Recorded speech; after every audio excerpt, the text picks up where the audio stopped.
Dans un instant, M, le mag de la rédac. Valérie Leclerc nous a rejoint sur ce plateau. Valérie, vous parlerez ce soir de ces jeunes belges, bruxellois même, qui partent se battre en Syrie. Oui, c'est vrai que ce phénomène, on en a beaucoup parlé ces derniers jours. Des Bruxellois, de jeunes Bruxellois sont concernés. L'un d'eux, malheureusement, est décédé. Georges d'Allemagne, député CDH, viendra sur ce plateau pour nous en parler, ainsi que l'avocat Sébastien Courtois, dont plusieurs des clients sont actuellement en Syrie.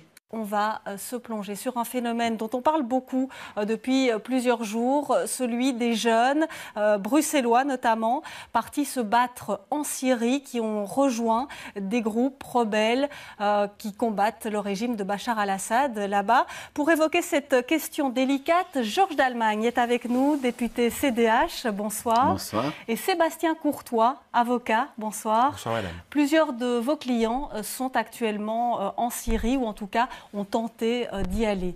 Alors je vais d'abord me tourner vers vous, Georges d'Allemagne, puisque plusieurs Bruxellois sont en Syrie pour l'instant. Vous êtes en contact avec des familles bruxelloises et malheureusement, l'un des jeunes est décédé sur place. Ça, c'est une information que vous pouvez nous confirmer. Oui, tout à fait. J'ai vu sa maman aujourd'hui. J'ai vu aussi la maman de son compagnon qui est toujours en vie, qui est toujours là-bas et qui est venue m'interpeller, en fait, qui a pris contact avec moi spontanément parce qu'elle était inquiète, évidemment, parce qu'elle voulait que les choses changent, elle voulait raconter son histoire.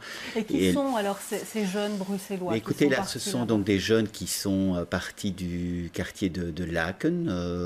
Les deux jeunes dont je parle, ce sont des jeunes convertis. Qui se sont progressivement radicalisés, qui ont profité, en tout cas pour un des deux, de l'absence de leur maman, qui était partie en voyage en Allemagne pour quitter la Belgique à l'insu de ses parents.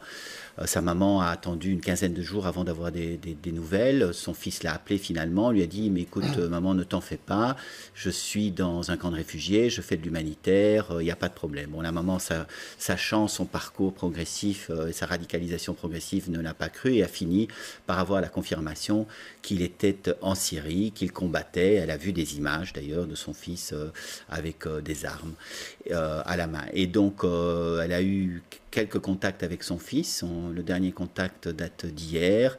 Et elle a eu la confirmation que le compagnon de son fils était mort au combat le 15 mars. Alors, et que son fils lui-même avait été blessé par 2 fois. Vous avez dit ils se sont convertis, radicalisés, donc ils venaient d'un milieu, une éducation plutôt catholique à la base.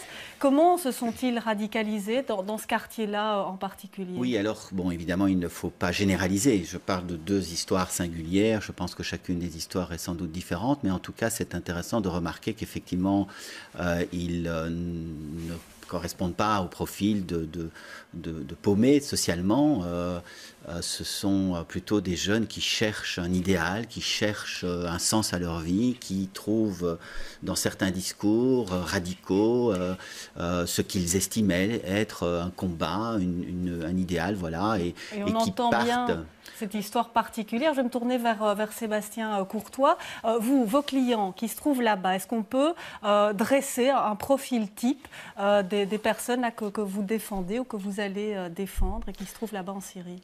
Oui, donc en 2 mots, je suis l'avocat de gens qui combattent là-bas en Syrie et également de gens qui sont revenus en Belgique et qui ont combattu en Syrie.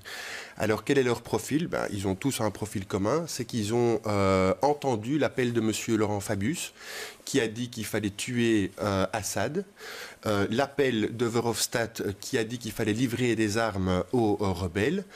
Et donc, je dénonce ici évidemment l'odieux double discours des autorités belges qui nous disent d'une part qu'ils affolent la population, qu'il y a des hordes de djihadistes qui vont revenir et qui vont tuer tous les bons catholiques dont je suis un des représentants, et qui par ailleurs font tout pour les inciter à aller combattre là-bas. Alors, soit c'est du terrorisme, soit ça n'en est pas. Si ça on va revenir sur cette question-là plus tard. Mais c'est vrai que, voilà, des jeunes, là vous dénoncez évidemment ce que vous appelez l'hypocrisie de certains politiques. Mais ces jeunes-là, comment ils se sont radicalisés? Parce qu'il n'y a pas que ça, évidemment. Ils viennent de certains quartiers. Comment ça se passe? Où il n'y a pas de profil type? C'est quoi la réponse? Non, vous avez raison. Ce sont des gens qui n'ont rien à perdre. Ça, c'est clair que quand on a 3 villas au Prince d'Orange et 4 maîtresses, on ne part pas risquer sa vie en Syrie. Donc ce sont des gens au chômage qui ne sont pas d'ailleurs, en ce qui concerne ce qu'on appelle la filière syrienne, qui ne sont pas des djihadistes fous d'Allah, qui sont des musulmans, qui ont d'ailleurs comme point commun très intéressant, qui n'ont jamais eu de problème avec la justice, même pas devant le tribunal de jeunesse, rien du tout, qui voient des images qui peuvent effectivement bouleverser et soulever le cœur, qui savent que quand ce sont les Américains qui font cela en Irak, ils ne peuvent pas y aller parce que c'est du terrorisme. Ici, ils se disent, tiens, on peut faire quelque chose de bien sans que ce soit illégal, parce que les hommes politiques occidentaux y incitent. Et c'est ça fondamentalement leur motivation. Et quand ils rentrent de Syrie, vous me disiez, ils sont un petit peu accueillis comme des héros? Ah, bien sûr, c'est très prestigieux. On nous vend toujours que la communauté musulmane va condamner tout cela et qu'il y a 2-3 extrémistes. C'est faux. Quand on revient là, d'ailleurs, certains, je ne parle pas particulièrement pour mes clients, mais certains vont là-bas rien que pour revenir avec le prestige auprès des demoiselles et ce genre de choses. Et puis aussi, il faut le dire, ce sont des gens qui ont une vingtaine d'années, à un âge auquel, quand on voit des injustices, à un moment, on a envie de faire quelque chose. Que ce soit de façon armée, ce qu'ils revendiquent et assument, ou dans l'humanitaire. Soit l'un, soit l'autre, soit les deux. Alors, le phénomène, en tout cas, a été pris au sérieux par le ministère de l'Intérieur, la Sûreté de l'État. Une task force Syrie a été mise sur pied. Georges d'Allemagne, un mot sur ces nouvelles mesures. Il y avait déjà des choses qui existaient avant, mais de nouvelles mesures qui ont été annoncées cette semaine. Ça va suffire, ça? Mais en tout cas, ce sont des mesures, je pense, indispensables. Tous les pays européens connaissent ce problème. Il n'y a pas que la Belgique, bien sûr, qui est concernée. On le sait en France, en Grande-Bretagne, ailleurs, pas seulement l'Europe. D'ailleurs, beaucoup de djihadistes viennent de pays arabes, de Tunisie, d'autres endroits. Et donc, cela nécessite une coopération internationale, une coopération européenne. On la voit se mettre en place, enfin, depuis de très nombreux mois, mais aussi une coopération avec des pays comme la Turquie. Bon, Vous dénoncez un peu la... Mais la Turquie est un pays avec lequel nous avons une alliance stratégique, qui est l'OTAN, de sécurité internationale, et la Turquie laisse passer ses jeunes à sa frontière. Donc, je pense que là, il faut avoir un dialogue beaucoup plus important avec la Turquie sur cette question-là. Donc ça, c'est important. Et puis alors, sur le terrain belge, c'est vrai, notamment la mobilisation plus importante des polices locales est importante parce qu'il y a toute la question de la détection précoce de cette radicalisation et de ces jeunes qui partent. Est-ce qu'on peut dire que c'est leur liberté, leur choix de pouvoir partir? Mais écoutez, moi en tout cas, je constate que ces jeunes font ça à l'insu de leurs parents, dissimulent leur action, se font tuer, parfois sur place, se font blesser et reviennent parfois, comme d'ailleurs tous les combattants dans des zones comme cela, et sont encore plus ces jeunes qui sont véritablement de la chair à canon, ils ne sont pas du tout équipés évidemment et entraînés pour être des soldats, reviennent évidemment totalement traumatisés, voire dangereux, à la fois pour des questions de santé mentale et à la fois pour des questions de radicalisme. Moi j'entends quand même la maman d'un des deux jeunes qui me dit, vous savez, aujourd'hui, bon, elle est complètement bouleversée, elle est choquée, mais elle me dit, écoutez, je crois qu'il vaut mieux qu'il ne revienne pas avec les idées qu'il a aujourd'hui, je serais très inquiète. Votre réaction, Sébastien Courtois, peut-être tout d'abord par rapport à cette task force dont on a parlé cette semaine, ça ne vous a pas convaincu? Écoutez, si j'ai bien compris ce qu'on a écrit dans la presse, j'ai quand même fait quelques études, on a ouvert une boîte mail où on peut expliquer que son enfant aurait des velléités de partir. Bon, ben, si c'est ça le niveau de la protection, enfin, c'est de la blague. Ben oui, mais c'est comme ça. Ces personnes-là sont surveillées de façon ultra rigoureuse par la sûreté de l'État depuis des années. Donc il n'y a rien de neuf pour vous partout. Ici. Mais il y a un double discours, je vous le dis, la sûreté de l'État dit attention, ils vont venir pour vous tuer, etc., etc. Moi, je suis à l'intérieur des dossiers. Donc, vous devant les tribunaux, êtes en contact avec vos clients qui sont là-bas? En contact avec mes clients, je vois ce qu'il y a dans les dossiers, les investigations, avec des moyens d'une sophistication extrême.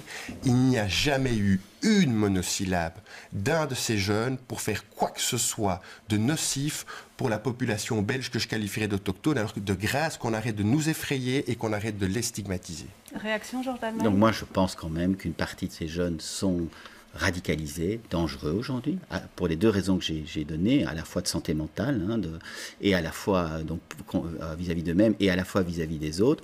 pense que ça mérite effectivement des mesures à la fois de détection précoce, à la fois de suivi rapproché.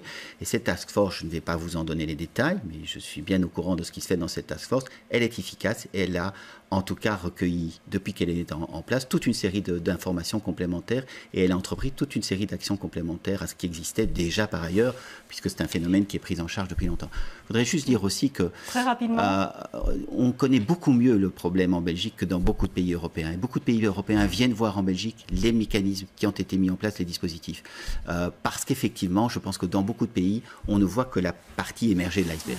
Le mot de la fin, Sébastien Courtois, est-ce qu'on peut parler de terrorisme ou pas, selon vous, d'aller se battre en Syrie? La meilleure question que vous puissiez poser, madame. Moi, j'attends une chose. Le parquet a des porte-paroles, le gouvernement en a également, qu'on nous dise de façon claire et nette que ces jeunes qui vont combattre là-bas sont oui ou non des terroristes. On ne l'a jamais fait parce que nous sommes les alliés des Américains et que les Américains sont du côté des rebelles et qu'une fois de plus, on se couche. Voilà. Eh bien, on terminera là-dessus. Merci beaucoup, messieurs, tous les deux.